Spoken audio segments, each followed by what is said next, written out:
Hey, everybody. Welcome back to another episode of the Ruby Rogues podcast. This week on our panel, we have Valentino Stoll. Hey, now. Charles Max Wood from Top End Devs. And we have a special guest this week. It is Cameron Dutro. Cameron, do you want to remind people who you are? Yeah, for sure. I'm Cameron Dutro. I work at GitHub on the core productivity team, mostly working on the primer view components, Gem, which is an implementation of the primer design system. But I've also done other things. I'm on the show for this thing called Kubi, which I think is something we talked about last time I was on the podcast. And yeah, happy to be here. Yeah, absolutely. So we were talking before the show, and we've covered Kubi. I'll go ahead and put it in the comments here in a minute, the link to that. It sounds like there's not a whole lot to kind of rehash on that would help people out. And so we were talking before the show about kind of the state of the front end with Rails and things like that. Mm-hmm. It sounds like you might have a little bit different take than the people who are sort of raw Hotwire. So, yeah, do you want to kind of give us an overview on what you're thinking and what you're looking at? Yeah, where that for sure. Us? Yeah, for sure. I'm glad you mentioned Hotwire. Because Hotwire really kicked off, I think, this sort of renaissance in the Rails front end world ecosystem. And I have nothing but good things to say about Hotwire. I've seen people. I've also never used it personally on any projects. But I've seen it used. Yeah, for sure. And I've heard you talk about on the podcast before. I think Ayush was on a couple of episodes ago talking about how awesome it is. And yeah, no, I mean, Hotwire is great. I think that it really sparked sort of a much needed like injection of passion and sort of new energy into Rails, especially when it comes to the front end, because really, I don't think anybody would argue that the Rails backend is pretty solid, right? Like models and views and controllers, or I guess models and controllers are pretty awesome. They haven't, really changed that much in the 20 years since Rails was first made. You can get really, good performance, speed, I guess is what I mean, like speed of development out of the back end. But the front end has kind of lagged a little bit. And, when I first started at GitHub, I was hired to work on the view component library, or I guess we call it the framework, and also work on primer view components, which is like an implementation of the primer design system. But view components are awesome. Oh, yeah, right? Dude, I completely agree. I think they're great too. Yeah, no, for sure.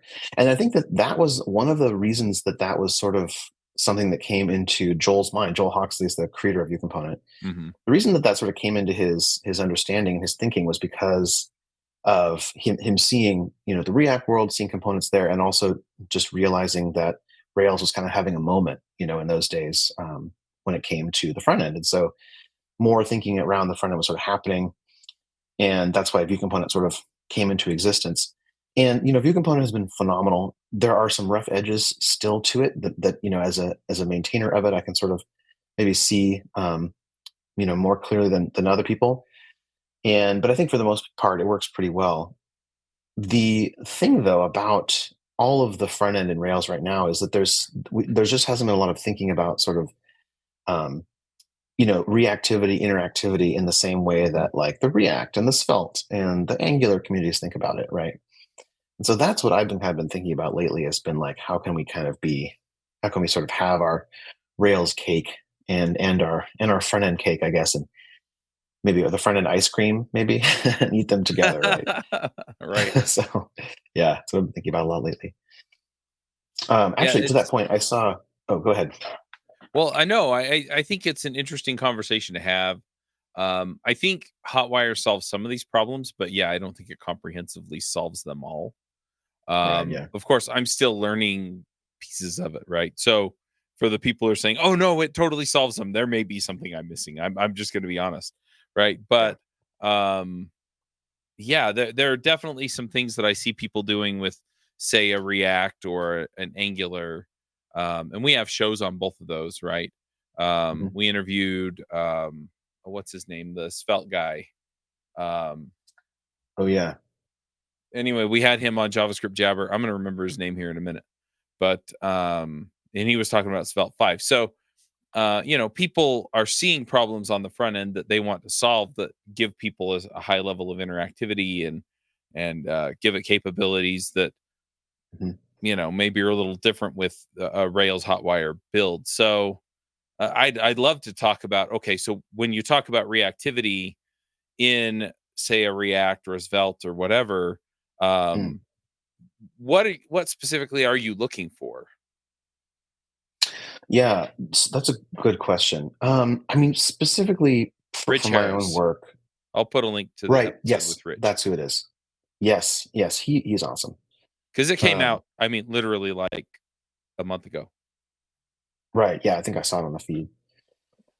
So the interesting thing about sort of my sort of realization into why the Rails front end needed sort of more help than it was getting from Vue Component is that I saw a talk at Sin City Ruby. By the way, shout out to Jason Sweat. I know he's been a panelist on this podcast before. He did a great job organizing that again for the second year in a row. And got to see a talk by Jason Charnes there where he was talking about how he works at Podia. He'd worked on this like interactive site builder sort of thing where you could kind of make your own website for the courses you're selling. Podia is like a course management and delivery platform. And he had tried to create it in Rails before but as sort of the iteration number one of this thing. And he had used Stimulus and I think probably Hotwire in the back end. I'm not sure. I think there were some turbo frames involved. And the idea was that you'd go into this site builder and you could, configure blocks of text and put images in there and whatnot and click save. And that would just become, a website that other people would see and they could see your products and your courses and stuff. And they tried to build that, his company tried to build that, with all those tools that Rails comes with. So Stimulus and Hotwire, and I've wanted that decided not to myself. Ultimately. What's that? I've wanted something like that for a long time myself, something I could plug into a Rails app. Yeah. Right. No, completely. And I feel like there's some of those that already exist, but I'm not sure. I don't know if they wanted like a full-on like tiny CMS or whatever solution, or that's not the right, tiny MCE, whatever the site builder tool is for like Django, or not Django, for Drupal. But I think he wants something a little lighter weight than that. So they tried to build it with sort of basic Rails technologies and then decided to go with React because they couldn't get it to they couldn't add all the features they wanted. And I'm kind of glossing over some of the details there. And unfortunately that talk wasn't recorded. But if people are curious, I'm sure you can reach out to Jason on Twitter or X. But I watched him. So what he did during that talk was he described sort of the problem they had. And then he walked through implementing that with Stimulus and with Hotwire. And he live coded the entire thing. And the thing that I remember from the talk is not even really the problem he was solving. The thing that I took away from that is like, he just flipped back and forth between like 5 or 6 different files. He had to touch controllers. He had to touch Stimulus, like Rails controllers and Stimulus controllers. He had to like wire up IDs in all these different places. And I was just looking at this going like, holy smokes, this is really complex. And there's lots of little things you have to remember to do, right? And again, nothing against those technologies. I know people who have used both Stimulus and Hotwire to great effect. They love it. It's awesome. And I think for certain use cases, it probably does make complete sense to go that route. So I saw that talk, and then it sort of contrasted with my own experience at GitHub, so this is maybe sort of made a splash a couple of months ago, but GitHub has sort of decided to go all in on React. Like a lot of stuff is being rewritten on the front end is being rewritten in React. The core experiences are sort of moving over there. Oh, and one of the projects that I was tasked with doing was this global user nav drawer, which is the thing that slides in from the right of the screen when you click on your avatar. There's a bunch of nav links in there, and I've written React before, actually quite a bit of React before at a previous company, and so I dove into that and got that working, and sort of reminded of how awesome React is, right? Like, not necessarily for bundle size, not necessarily for efficiency of rendering, right? But React is awesome from a developer experience perspective. Like everything's in one file, your HTML and your behavior is in one file. Hiding and showing things is a matter of just adding a conditional inside your JSX, right? Like it's very, and also we were using TypeScript for it. So like all the types were there to help you, guide you toward the right solution. It would compile. You have a compile error if something was broken. So, lots of just really nice ergonomics sort of that you don't get if you're doing Hotwire, and you don't get if you're doing even something like a web component, right? So after doing that work, there's a couple of projects we also have where we're trying to remediate a bunch of accessibility issues. And I've been put on this V team, this strategic accessibility unblocker team now, where I'm back on primary view components, and this team and I are creating this thing called a select panel. And the select panel is basically click a button, a little panel drops down. You can filter the results. It fetches results from the server, displays them, and you can filter them, choose the one you want, submit the choices.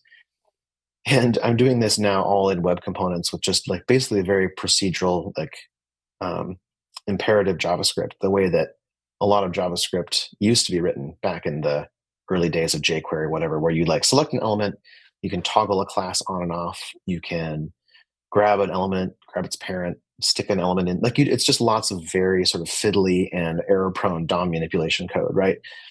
And contrasting that with what I had done in React, it was just like, whoa, there is a big disconnect, like a big impedance mismatch. That's the wrong term. There's a big difference between how these feel to write, and I really prefer the React way because it's just so much easier, simpler. It makes more sense to my brain, and not even I wouldn't say more sense. They make the same amount of sense. It's more just I have to do so much less debugging in the React version because I can declare something display this or don't display it, and when the properties or the state of that component change, it re-renders, right? So it's just a much nicer developer experience over there.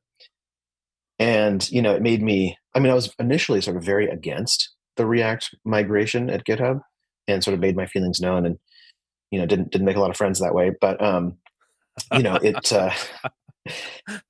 having now sort of had the dual, and part of that was because I'll be totally honest. Part of that's because I really was sort of invested in view component succeeding, right? I really wanted that to succeed. And again, I don't think that I think there's probably a place for both of those tools, right? There's also a place for Hotwire potentially in there too, right? But just what it got me thinking was why can we not have this? Why can't we make components in Ruby that can run in the browser and sort of get a lot of this same sort of cool reactivity that we get from React? Why can't we have that in a view component or a flex component or whatever else?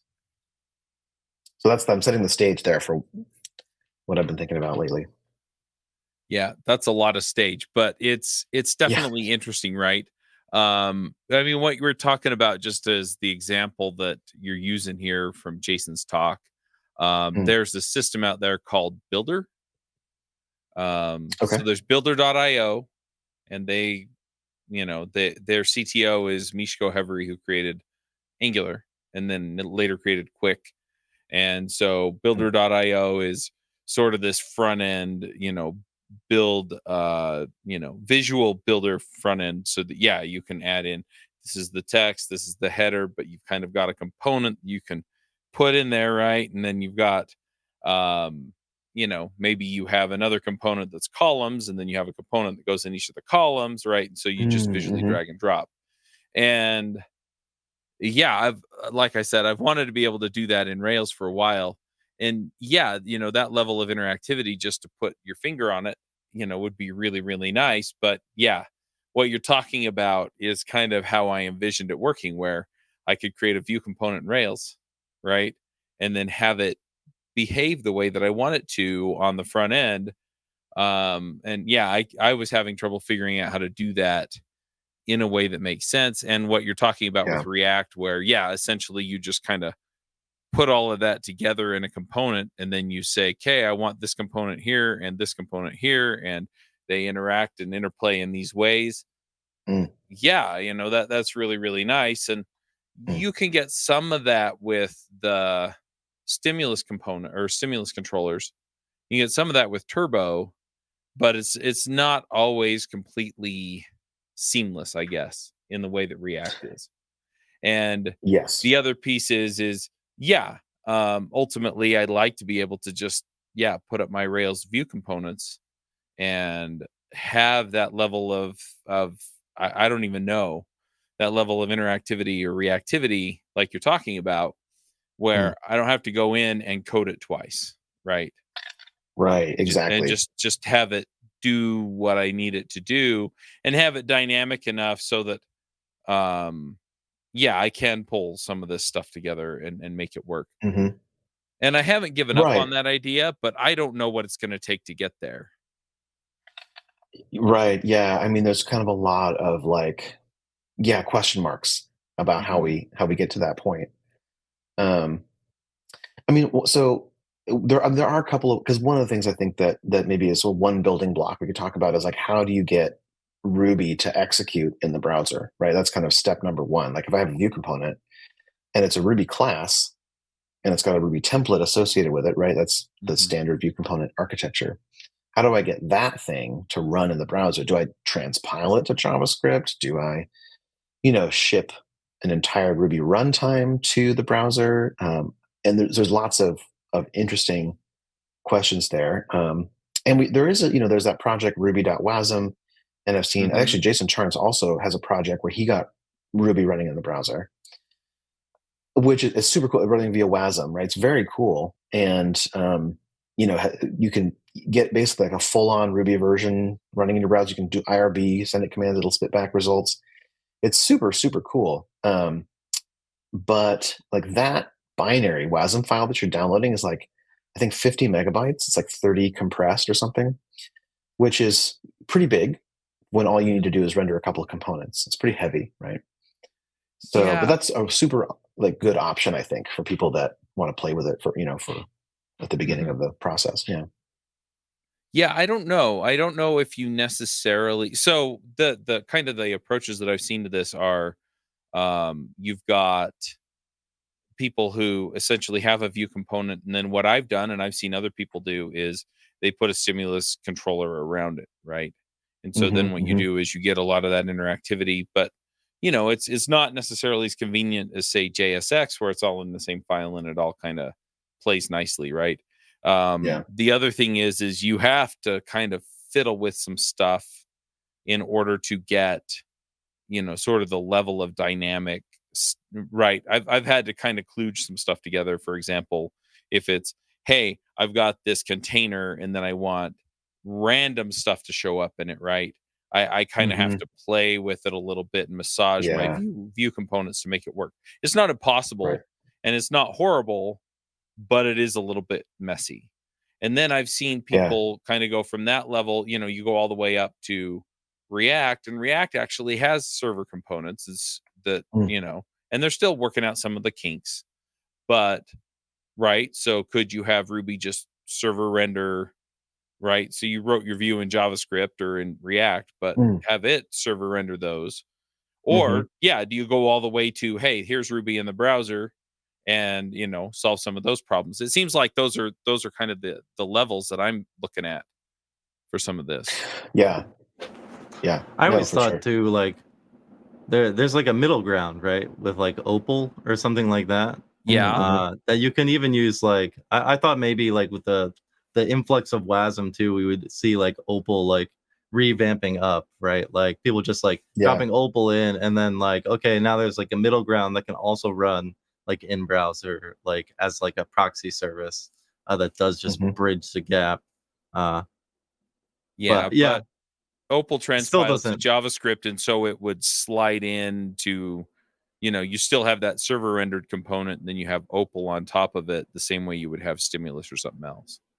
Right. Yeah, I think that's right. I think Opal could be like Opal could like bring some of that reactivity. Yeah. Like if you could listen for like, or I don't know if you could listen for this, but you could define an adder reader, adder writer, and then hook into that. Like when you set an instance variable that could automatically update the component and render the Mhm. template or something. That could be really cool. Yeah. Yeah, there are Yeah, I definitely know. some options there. Yeah. It has like a document ready like trigger Hmm. for it, which There you is go. helpful. Yeah. Yeah. Oh, I should mention too, because Chuck, you mentioned stimulus controllers, and I realized that I didn't sort of mention this before, but primer view components, the way that we add interactivity to our view components is via web components, which is what essentially what Stimulus is also doing. It's like so we have web components. Yeah, it's a different approach, but custom element associated with them. Mm-hmm. Yeah, it's a different approach, but it's very similar. Yeah. So web components, just to give people a little bit of background if you're not super familiar, because I know we have people at different levels, so some people may be familiar and some aren't. But web components are actually a standard that you can write custom elements and things like that to. And so its approach kind of similar to some of the other ones that you'll see out there, but they're just a really nice way of like encapsulating some JavaScript behavior. So you can say like you have a JavaScript class, and that corresponds to an HTML element, and then when like click events happen inside that, you can listen for them on the component class itself. You can say like this.add event listener, right? And that you'll be able to handle events that happen inside the component. You can also say like this.query selector, just like you can say document.query selector, but so the query selector happens just within that one component, like within that one component and its children. So it's just a nice way of saying I want to scope like all of my JavaScript code to like this one section of the DOM tree, right? And also web components are also really cool because they also provide this shadow DOM concept, just like React sort of introduced back in the early days. So you can have a shadow root attached to your component, and you can stick like CSS styles, for example, in there, and those will only apply to that component. So there's no sort of global CSS anymore, there can be, but most of it is one of the benefits of having a shadow root is you can attach like CSS styles that don't escape the context or the confines of the component. So that's pretty cool too. Right. So we talked about WASM. Oh, go ahead. I didn't realize that that shadow root mode is compatible in all the browsers. I was worried that yeah, it is. I just looked it up because I was looking at that before, and now it's all green. So there you go. Today, guys. Great. There you go. That's the nice thing about make that useful. It's the nice thing about a lot of those standards is that because the browser vendors are all interested in pulling together and implementing the web standards, when they get adopted, they're usually pretty good about doing that. And web components, they seem to come back into vogue often enough that people want to see them work. Right. Yeah, it's interesting because like web components are very cool, but they again sort of only solve part of the problem. I think I saw like a post on Mastodon a couple of months ago where it was like, I think it was Dave Copeland, who I think has been on the show before. And he was saying like, I think he's like, basically the title of his article was like, web components are a big nothing burger. Because in his mind, they didn't really add a lot to the table. I mean, so there is that scoping concept we talked about. You can define, a custom element, attach behavior to it. You have the shadow root. Those are cool things, but they don't really, at least in my opinion, they don't really come to like, they don't really meet that level of like awesomeness that is React, right? Or that is, or is a Vue, right? They don't add that, or even something like Solid. I just was listening to a podcast about Solid the other day. It's pretty cool. So all of that is great. Like web components are awesome, but I don't think they offer the same things that React does. At least they don't come to that level. And so a lot of people are saying like, well, they're great and you can use them in particular circumstances, but they don't really give you the same flexibility that React does. And to that point, I think Stimulus and we actually use this thing at GitHub called Catalyst, which is very similar to Stimulus, where you can like attach, you can put little data targets and stuff on your children of your web component, and then it will automatically have those available as like properties on the component for you, and you can attach event listeners using data action. It's very similar to what Stimulus does. The thing about both of those, though, is that I'm working on this select panel thing I mentioned, I still have to do just a ton of DOM manipulation and manual event listener adding and just like so much messing around. And then I have to like iterate on that constant, like this, trying to get select panel, at least the version we have, trying to get that to support sort of multiple modes for fetching data. Like I wanted to have totally local where it just filters the list that you render from the server. I wanted to have like an eventually local where like it fetches results and then filters those in the browser. There's also like a fully remote mode where it always fetches every keystroke you're typing in the filter input, right? All of that, like getting all of that working together was such an enormous pain in the butt. And I spent days trying to get that right. And in React, that would have been much, much easier. At least I think it would have been. So that's where my head is at, right? It's just like, I feel like we need to maybe start being a little more honest in the Rails community about like how great React is and like how much better it is than even something like Hotwire. And again, I think there's room for all of these technologies. It's not like we have to pick one, right? Like we can definitely choose all of them together. But anyway, so to the point of like Opal, that was the next thing I was going to mention is like Opal's really cool. Like it transpiles your Ruby to JavaScript, right? Out of the browser. I looked at Opal a little while ago, and the thing that kind of got me was that like you still like the big standard library that it comes with, it's like 400 or 500K, right? That you're like downloading, and that's just for running some Ruby code. And then the transpilation process of Ruby to JavaScript itself, like you're adding a lot more to the bundle size because it's not just Ruby anymore. It's like Ruby wrapped in JavaScript. So I kind of didn't, I mean, Opal's super cool. Again, not trying to take away from any of these technologies, but it was like a little too heavy for what I was thinking we would want in Rails. And actually, to that point, just a couple of 2 years ago or so, I started working on a Ruby implementation written in JavaScript called Garnet, and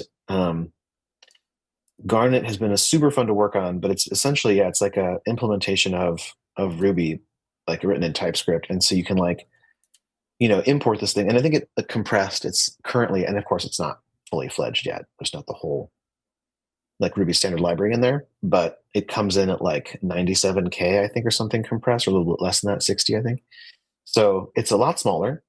There's no transpilation. You don't transpile your Ruby code. You just give it some Ruby code, and it will use the Prism parser to parse it, and then the execution engine in there to run the code. And it sort of just boils down to JavaScript native types at the end of the day. So like the Ruby string class just wraps a JavaScript string, right? Mm-hmm. So that was super fun to work on, or has been. It's definitely not done yet. Lots of bugs still, I'm sure, because writing a Ruby implementation is not an easy thing to do. But it got me fired up about thinking about like, okay, so because all these previous solutions, right? Like WASM is super heavy. Opal's pretty heavy. Like I wanted something not as heavy, right? And so that's what Garnet is supposed to be. So yeah, there's that. I've been thinking about that for a long time. I got like all of the flex tests passing in Garnet, thinking like maybe we could run a flex component in the browser. But then just over the last couple of weeks, I've been able to hack together this, what I think is a pretty cool demo of rendering. It's just a Ruby class. So using Garnet, you can load, I'm calling it Nito, a Nito component. And it's just a class with some instance variables and like some state getters and setters, right? And what it does, it sits on top of lit HTML and lit element, which is another sort of reactive JavaScript framework, really lightweight. And it takes your template, it compiles that into Ruby that calls the lit methods, so like lit.html. And that's how that's how the template gets defined. So again, it's taking your existing, not ERB, it's actually using Rux, which we talked about a little bit on the show before, but you can think of it like ERB. It takes your ERB template, converts that into what lit expects, and the whole thing then runs in the browser and uses web components. So like in the Ruby class instance is like attached, to the web component. And you can do things like define event handlers as Ruby lambdas. So when you click a button, the lambda will run, update the state re-renders the component. So I'm really excited about that. I'm amazed that it works at all, because it shouldn't. Like you shouldn't be able to do this. But yeah, I've been working on that a lot. I think at some point we might be able to actually have like Ruby components running in the browser, whether you're using Ruby.wasm or Opal or Garnet or whatever. As long as you have that runtime in there, I think it's possible to like do this. And I think that would be a pretty big leap forward for Rails UI. Yeah, I 100% agree. This is really cool stuff, by the way. I'm gonna have to dig into a lot of this later. Yeah. But yeah, because I was trying to run, one of the hardest things with the whole like WASM aspect of it is like just getting up and running. And there's like so many examples, but like even still, it is still kind of like a hurdle. And I know that they'll keep making that easier, obviously. Oh, for sure. But still, yeah, I'm not sold on the idea of using it as like our go-to, right? It still feels a little clunky. Right. And bulky, like you mentioned, like it does, like the packages too, like they add up, and like you don't need the whole Ruby runtime, right, to like run your little component. So it definitely doesn't make sense for everything. Yeah. Right. If you're gonna, I think I just imagine like putting it on a mobile device or somebody like in like a terrible connection, right? Like that's not a great like start, like especially with everybody using mobile first, right? Like yeah. No, that's a really good point. Like actually, do you know who Alex Russell is? Oh yeah. Yes. Okay. He for the longest time has been like railing against modern front end because of how heavy it is, right? And a lot of that, I think, is, well, not a lot. Some of that is attributable to React, right? But it's also just like the bundle sizes in general have just gotten, and even to render a static site, you're loading in just tons of crap, like React and all these things on top of React, and component libraries and CSS library. I mean, just so much stuff gets crammed in, even if you're just visiting a simple blog site, right?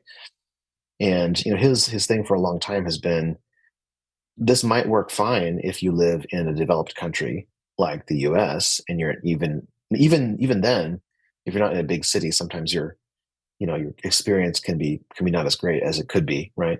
But what he's really thinking about is people who live in developing countries. Like Google has this project they call it like the next billion users, and they're saying that like the number of people online right now is only, I don't know, a third of the whole world population, or half or something.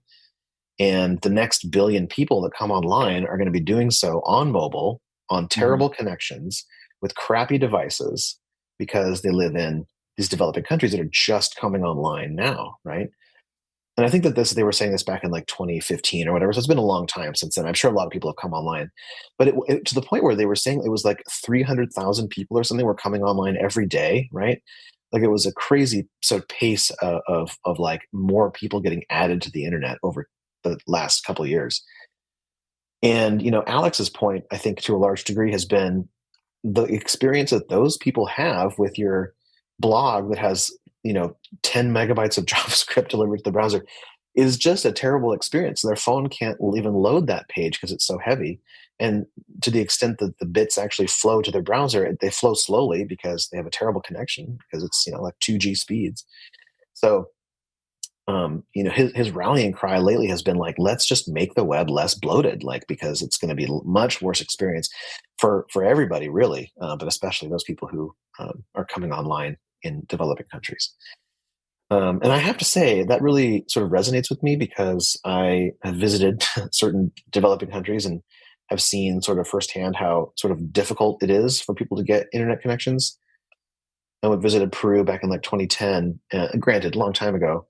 And the only way you could really get internet in Peru was via an internet cafe. That's all that they really had for you. You couldn't get it in your house unless you knew somebody like at the ISP who could like hook you up, right? So I'm sure things have changed, but it's just worth considering, I think, that large portion of the population that won't be able to visit your site, or will visit a site that loads very slowly because they have a bad connection, bad device. Yeah, I say bad, I mean low end. I think we had a very similar conversation with Alex last year when we were talking about web performance, and he basically pointed out, if I remember correctly, that you still can't count on a great connection for that's true. in the world. That's a good point. Even in developed countries, it's hard to sometimes. I mean, if you're behind a big building or something in San Francisco, even then sometimes you have problems, getting a page to load or a signal out. So for sure. Yeah. So we've been talking about this for about 35 minutes if I look at the clock on the recording. And I guess there are two questions that are kind of coming to mind, and we've kind of been, I think, circling around them a little bit. One of them is, okay, so what do we do now, right? What? Because we've kind of talked through all the different options that are out there, but what do we do now, and what can we contribute to now that will move the state of the art? And then two, where do you think we end up? Right? Do we solve this with Vue components that are front end enabled, or are we going to just wind up kind of settling back into something like a React, or Stimulus will get better, or I don't even know, right? WASM gets smaller on its package size or whatever. Yeah, good questions, man. So what can we do now? I think that like Rails is sort of uniquely positioned to sort of be the less heavyweight framework of choice. Like, cause in the Rails sort of, the Rails way of doing things, but you're not really shipping a giant front end. You're just, you're shipping some HTML and there's some JavaScript sprinkles. So I would think that Rails in general is like, now people can load whatever JavaScript libraries they want to into the front end from a Rails app, of course, but sort of by default, Rails is pretty lightweight compared to React or Gatsby or anything else that uses React or Vue or Svelte or whatever. So because it's not just about bundle size. It's also about how long does it take the browser to interpret your JavaScript, like load that up, parse it, load it, do whatever actions are necessary to init it, right, to initialize it. So, it's all that stuff is sort of as a whole that impacts performance. So, but I think Rails is uniquely positioned for this. Maybe not uniquely, but certainly well positioned for this. Like other frameworks that are sort of more classic in the way they deliver front end experiences, like Django, is probably also similar in that regard. So, yeah, what can we do? Mostly, what I think I would like people to think about is that if you don't need to use interactivity, if you don't need a super dynamic experience, like don't use React for everything, don't use Vue for everything. Don't use Hotwire for everything. Like choose the thing that is going to solve your particular problem, and in sort of the least amount of front end code you can. Right. There are going to be some things that really do need that full on interactivity that React brings, and that's totally fine. Like, use React for that. It's a little hard because React does kind of want to take over the whole page, so there is kind of a that's usually the complaint there. Yeah, for sure. I don't know about other frameworks, but I know React for sure is like that. So, but there's lots of interesting work being done now about React islands, and Quick, I think, has this kind of partial hydration concept where you can just hydrate part of the page at a time with your components that are coming from the JavaScript coming from the server. It's going to render those components. So, yeah. Well, and you've got Astro as well, which implements the islands architecture, and you can you kind of box it in a little bit. Right. So, yeah, I guess what I'm really advocating for is just think about what you actually need. You don't need to be using React for your blog, for example, like use Jekyll for your blog. Just give people HTML. It's going to be lightning fast. You don't need any JavaScript runtime for that. Just some HTML and some CSS should be enough for that, right?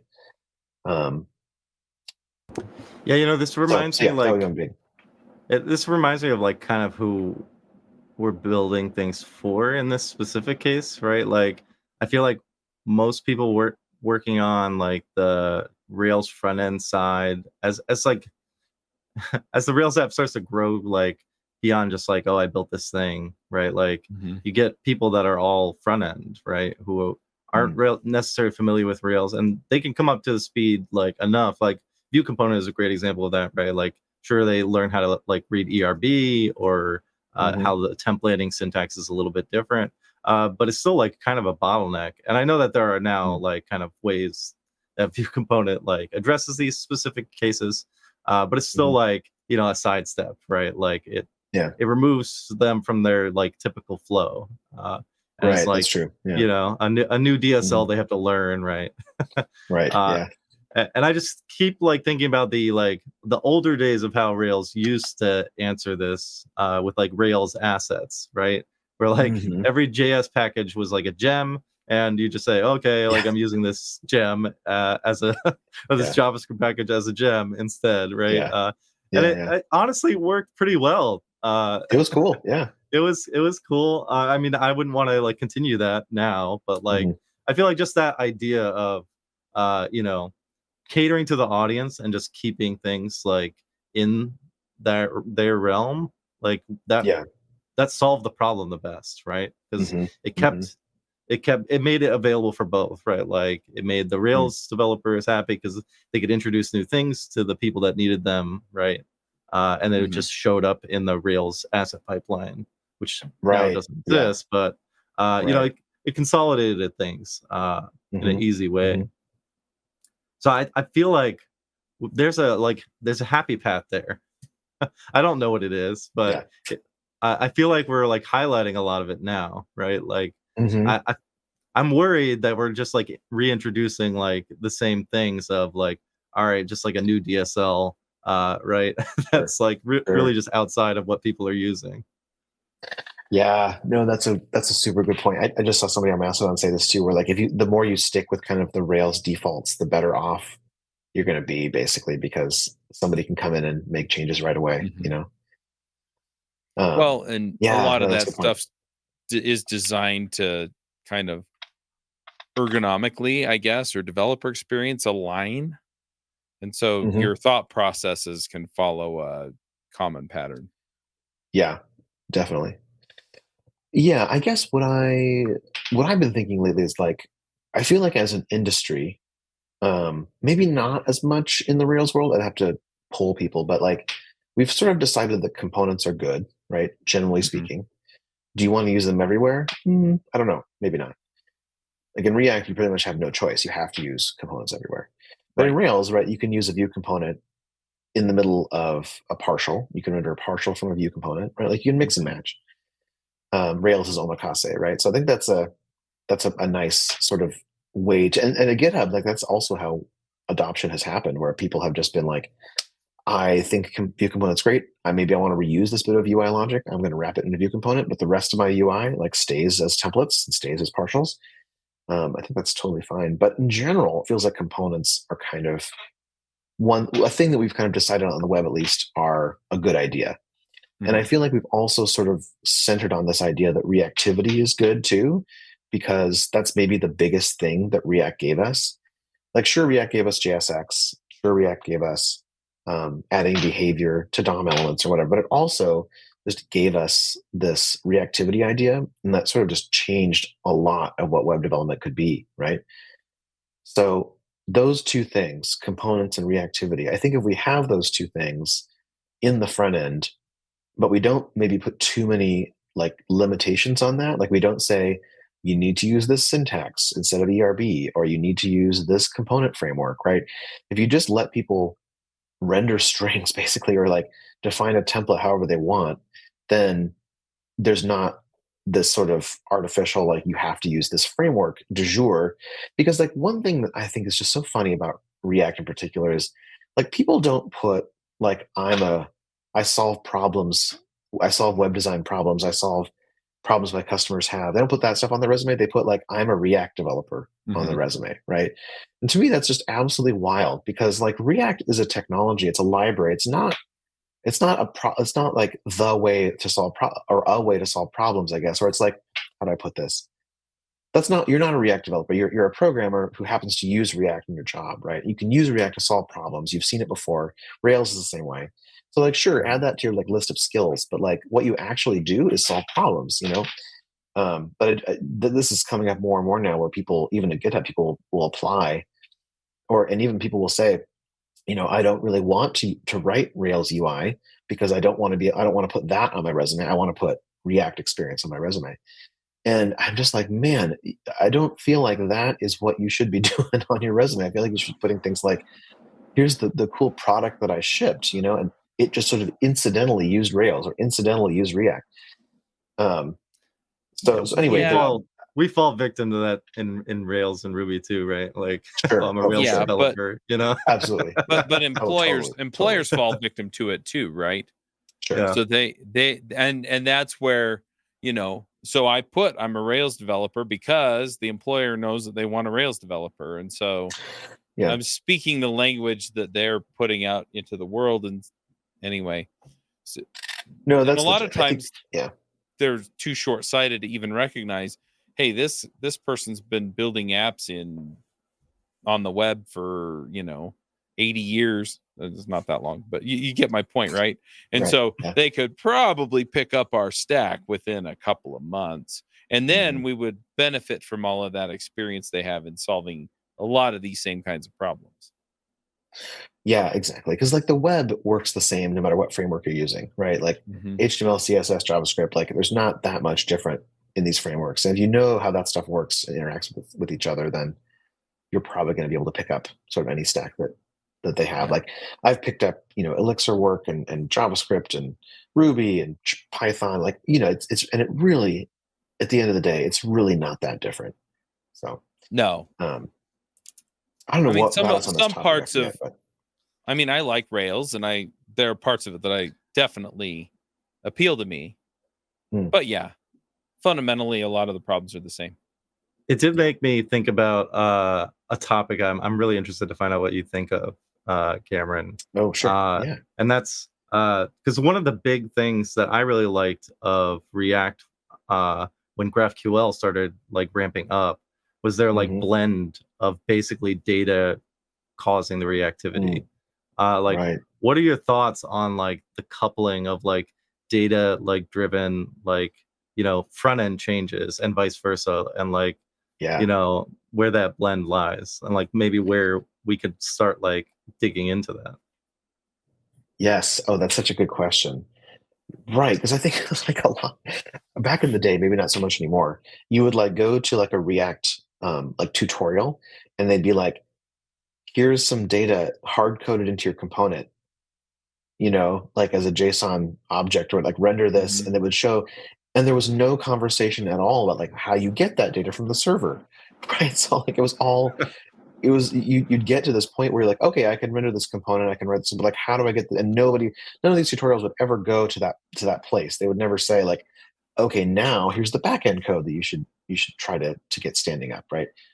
So that's a great question, and like that's sort of another place where Rails developers know where to get data from. Active record object, pass that into your view component maybe, or pass that into your template and render the properties from that. Yeah, so like we know how to do that, sort of maybe more than a lot of JavaScript people do. But the question I think is like, how do you sort of efficiently get that data from the back end to the front end? Do you stand up like a Rails API or something where you're responding in JSON? That's certainly a way to do it. One of the really nice things about Hotwire is that you don't have to worry about that, because the server is generating the HTML. You're just jamming into the DOM. So there's no worrying about like, how do I get the data? All you do is just get HTML. So, it's a really nice benefit there where you don't have to like think about getting data to the front end. What I would love to see at some point is for someone to figure out, and I think this is probably already possible, is to figure out how you could sort of hook up React or hook up, this Nito thing or whatever to like broadcasts from Action Cable. So like when something changes, in the back end, it serializes that to JSON and then sends it to your page via PubSub like automatically, and then your component updates based on that. So if you could say like in your component, like subscribe to channel whatever. I haven't used Action Cable. I'm going to come across as an idiot right now, but like, some directive in your component that knows how to listen to these events and then update the DOM from that. I think that could be super, super cool. That would be awesome. Stimulus Reflex do something like that? Oh, is that what? Okay, I actually have not looked at Stimulus Reflex. I think so. That's generally the idea behind it. And cool. it works exactly. So it uses cable ready behind the scenes. Awesome. Okay. And then,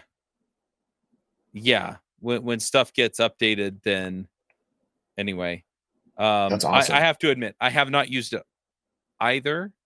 Nate Hopkins and Eric Berry they're local guys that I've known forever. Yeah. And they've done a lot of this. In fact, I'm trying to get Nate to come on the show and just talk about all the stimulus magic that he's doing, because it's awesome. But so I'm pretty sure that's how that works. It is exactly what you're talking about. And but on the other end, I mean, what you're talking about on the front end is, okay, I've got the data, right? So now I have to set up my if I'm using stimulus, right? If it's sending it back over via in JSON and not HTML, where Turbo can update it, then I have to program my stimulus controller to know update here and here and here and here, right? And so what you're starting to see with Angular just implemented this. What's the one that? Anyway, so you've got signals now on the front end, right? And so you've got this reactivity that's coming the other way. So the way that it used to work was with observers, and so you had like RxJS, and so what it would do is it's kind of like the enumerable module in Ruby is kind of the way I think about it, right? Where you can pass, map, compact, and you keep getting this array of things with them. It's an array of essentially it's events. I can't remember the exact term that they call it, but yeah. So then it would trickle through to everything that's subscribed to those events, right? That event stream. But Signals works the other way, where essentially it says everything that's bound to this value. When I update this value, it updates everything that. And so it's really slick. It's very fast. So anyway, so there are a lot of options on the front end that kind of can tie into what we're talking about with this. Here are the updates. That's do really your thing, right? Right. That's super good to know, because I do think we kind of want a data binding story of some kind there, right? Oh, absolutely. And I think in some instances, I mean, Turbo's great, right? So I ran across an article. I think it was Alexandre Rubin. He wrote an article that was basically hey, I wrote a stimulus and Turbo pop-up search feature, right? And so it does a modal pop-up, and then it has a bar where you can type your search term into, right? And so when you when you type it in, then it automatically goes back and it uses Turbo frames to load in your search results in your modal, right? So it's real slick, and it's this nice feature that you would love to see on like every website you use. And so I was like, oh wow, that's really nice, right? But just to kind of for the things that aren't quite so, hey, just replace this with this. It's like you're talking about, hey, the data's been updated. Somebody typed a chat message, what have you. Right. You don't necessarily need, or in a lot of cases want, Turbo to, do that work. Maybe you do, and maybe it's fast enough. I think it depends on your problem, but just have okay, here's your data, boom, and have it fan out, and it does it through whatever JavaScript mechanism is the state of the art these days.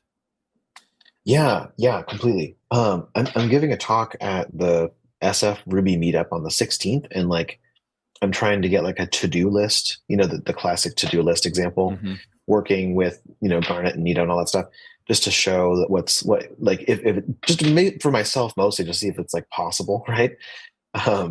And by the way, shout out to Evil Martians and Irina Nazarova, who's been putting together. She's revived the SF Ruby meetups. They're happening again, so that's cool.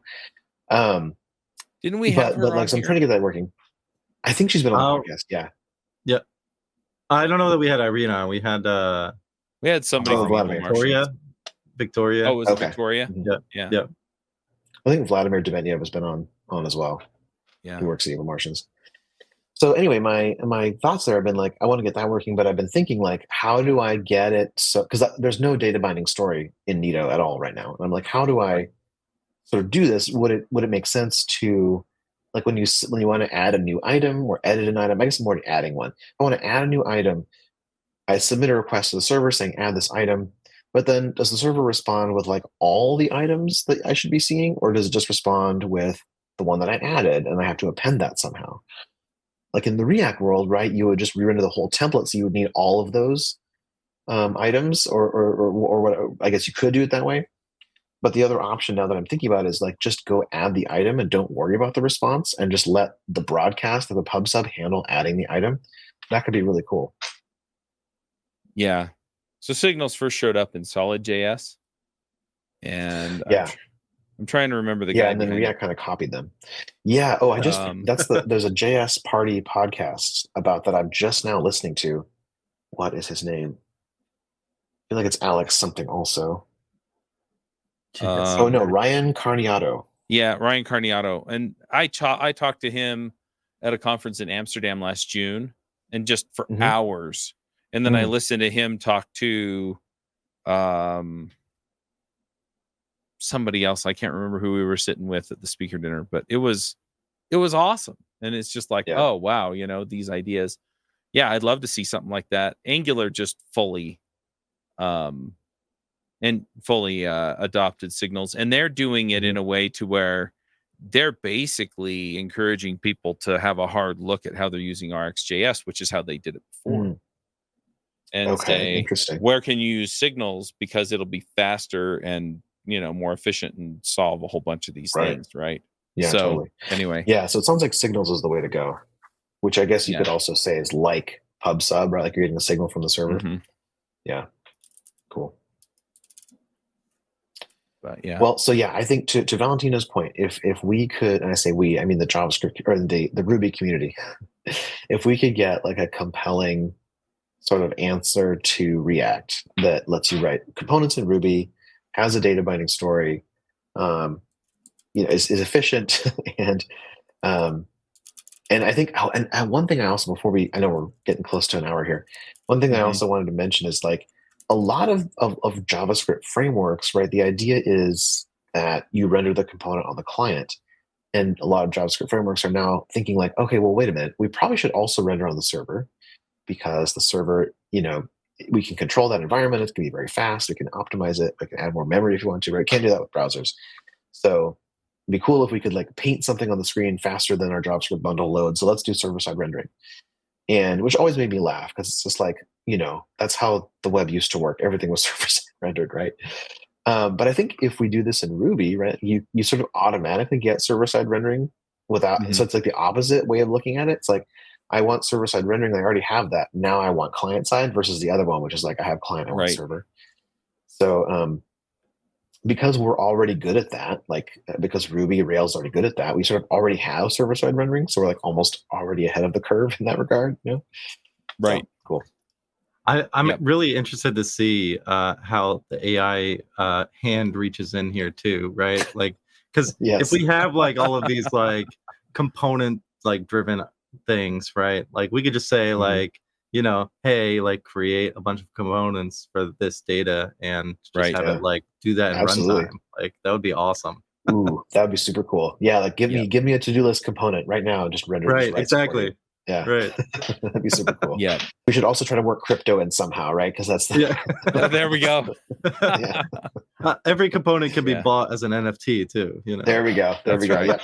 Well, I really do like the idea. If there was some way to translate my view components in Rails up into a component in the front end, right? But without having to do the work, I don't want to write it twice. So I don't know. Yeah, exactly. Which is really kind of what you have to do these days, right? Yeah. So I just posted in the comments again. And by the way, the comments go out to Twitch, YouTube, and Facebook. But we did an interview last year, right when Signals were hitting, and not a lot has really changed. I mean, the adoption and some of the implementations changed, but the idea is still the same.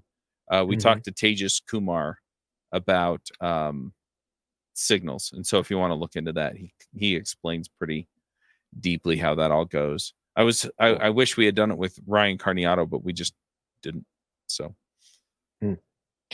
yeah, I mean, talking about other things, or talking about things that like we sort of have decided are good, like components, reactivity, but also Signals. I feel like Signals are also one of those things that you sort of like all the major frameworks use Signals now, right? They are all adopting them, and it solves a lot of issues that it does, kind of came up in, okay, how do I keep track of state from this to this to this to this? Yep. So totally. All right. Well, I'm going to push us toward picks. We've been talking for an hour. It's been great. And I would love to just kind of see, I almost want to just say, hey, let's just do this every 6 months and just see where we're at. But yeah. Anyway, let's go ahead and do picks. Valentino, do you have some picks for us? Sure. I've been following along a little bit on the Twitter of Ruby Kaigi. It's always great to see all the brilliant talks that come out of that. I didn't attend anything virtual. I don't know that I had anything virtual, but I just like seeing all the presentations and projects getting worked on. It's pretty fantastic. Next to that, I got a little. I bought the Rabbit R1 and it came in the mail. And I've been using a fully local wearable AI from the Edu project. This has been really fun. So I want to compare and contrast and see maybe what one advantage is over the other. And digging into the AI, I've been reading through Obi Fernandez's new book, The Patterns of Application Development Using AI, and just some super fantastic like abstractions and ways to use AI in the Ruby context and build apps. It's really remarkable book. So highly recommend it. Awesome. I didn't even know he had a new book. So now I feel we should get him on and have him just explain it all to us. I'm going to throw out a couple of picks. One pick that I always do a board game pick. So I'm going to pick it's actually a card game that's called Hanabi. And it's a fast, easy game. And effectively what it is you have a set of fireworks, and there are 5 colors of fireworks. And what you do is you deal out 4 cards to each player. And I guess Hanabi is the word for fireworks in Japanese. Anyway, it's a cooperative game. And I'm not always keen on cooperative games because what happens is you'll have quarterbacking where, somebody basically is just telling you what to do. So if you play Pandemic with my wife, I shouldn't, she doesn't listen to the show, but she does a lot of quarterbacking. In fact, there's another game that we play called Castle Panic, and I don't enjoy playing it with her because I don't get to play. I just watch her play. My turn. So anyway, that said, Hanabi is a little bit different. And, in all these games, you can overrule, right? If it's your turn, you can overrule them. And so sometimes I'll say, I think this is a better idea. But Hanabi is different. So what you do is you deal out the cards, and then you hold the cards up facing everybody else. So you don't know what cards are in your hand. And then what you do is you're trying to get the colors to go from 1 to 5. And there are 3 1s, 2 2s, 2 3s, 2 4s, and 1 5. And so what happens is you can discard a card out of your hand, you can play a card out of your hand, or you can give a clue to somebody else if you have enough time tokens. And so you play a time token and you say, these are both 2s, or this is a white card, or right, or whatever.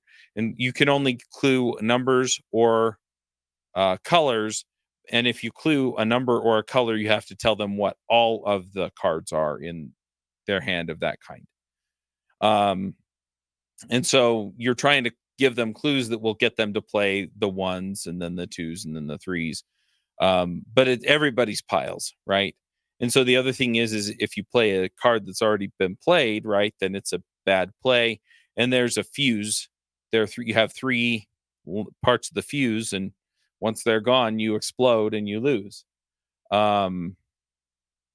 So the other way to lose is, right, if you discard both numbers or all the numbers of a specific color and number, right? So if you discard any of your 5s, you lose because you can't win. And so anyway, so me and my friends, we played it like 3 or 4 rounds last night. We played some other games too, but this is one of my favorites. It's fun. It's hard. It's freaking hard, right? Because sometimes they'll say these are both white, or they'll say this is a 4, and you're like, okay, are you telling me that I can get rid of it, right? Because when you discard a card, you get the time tokens back from giving a clue. If you play it, but if you play a card and it's wrong, or you get rid of a card you need, right? And so are you telling me to keep it? Are you telling me to get rid of it? Are you telling me to, hold on to it? Or are you just trying to help me know that I have it, right, for the future? And so anyway, it's way, way fun. So I'm going to pick Hanabi. Super, super simple game. I'll put the Board Game Geek list up, and then I'll put an Amazon affiliate link up. Board Game Geek weights it at 1.69, which means that if you're a casual gamer, this is right up your alley. It's so fun. So anyway, I'm going to pick that. I went on way too long about that game. As far as other picks go, there's a challenge that I want to join next week. So one of my favorite books is Think and Grow Rich by Napoleon Hill. And there's a marketing guy named Russell Brunson who is putting together a 3-day challenge based on the book. And I don't have the link right off the bat, but I will put it up in the show notes so you can join it. That will probably also be an affiliate link. I think I have an affiliate link for that. It's free. It's a free challenge. So I only get paid if you buy something after you sign up for it. And even then it doesn't cost you anything extra. I just get a cut of the action. So anyway, I'm super excited about that. And then, go sign up for Ruby Geniuses. That's rubygeniuses.com. We're going to be doing weekly calls talking about Ruby. I'm hoping to get brilliant people to come join, but I'm playing with this stuff all the time. So I'll probably be doing some of the presentations about how I'm deploying or doing front end or whatever. So definitely check that out as well. And those are my picks. Cameron, what are your picks? Let's see. My first pick is going to be the Prism parser. And I know that it's been talked about a lot on various podcasts. Kevin Newton did, not I think, he did do a talk on it at RubyConf in November last year. But Prism is amazing. And if you haven't heard of it before, it's a new parser written in C that he and a couple of other people at Shopify have been working on. The idea is that it's going to replace all the other myriad of parsers that exist out there for Ruby, like the White Quark one, and I think Seattle RB, Ryan Davis has one also. So the idea of it being it's going to replace those, and eventually it'll also replace the C Ruby parser. I think it already has, or at least it's there. I don't know if it's actually being used. I think you have to switch it on, but it's available. The cool thing about it is that there's also WASM bindings for it. So that's what my little Ruby implementation is using. It's using this like prism.wasm, and he's got TypeScript types for it. I think mostly for Opal, because Opal's going to use it too. But I mean, I just found it to be, because what I was doing before that project came out, what Garnet would do is it would like compile the Ruby code into an instruction sequence like on the server and then ship like a JSON file that it would then read the instructions from. And now it doesn't have to do that. It can do all of that in the browser, just all the parsing and everything in the browser now via prism.wasm. So huge shout. He just made like that. I think it's not like a exaggeration to say that Kevin made Garnet possible, right? Mm-hmm.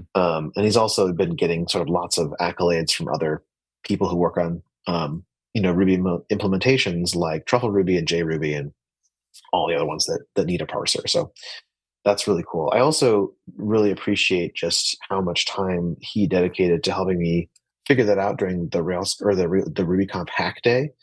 So one of the things that happened that was different from how RubyConf normally runs is that they had a hack day at the beginning. The first day of the conference was a hack day. There weren't any talks. And you would just go into a room and meet these luminaries in the Ruby community and talk to them. So I got to talk to him. I got to talk to Amir Rajan, who does Dragon Ruby. That was super fun. So I guess my pick is Prism. Maybe the second pick is RubyConf hack day. And then I think my third pick is going to be Sin City Ruby, which is Jason Sweat's conference. It was really fun. Just great to get out, go to Vegas, have a good time in Vegas, and see some cool talks. Obi Fernandez was there actually talking about AI and Ruby. That was super interesting too. So yeah, I think that sums it up. Awesome. So Cameron, if people want to check in with you, if they have questions or anything, where do they find you? Yeah, I have a website, CameronDutro.com. I don't really post there that much. It's just a blog. I'm also on Mastodon, Cameratron at ruby.social, and I'm on X too, although I don't use X very much, at Cameratron. GitHub.com, Cameratron. I'm basically Cameratron everywhere on the internet. Awesome. All right. Well, we're going to go ahead and wrap it up. Thanks for coming, Cameron. This was awesome. Thank you. All right. Until next time, folks. Chatting. Max. Yeah, absolutely. Thanks, guys.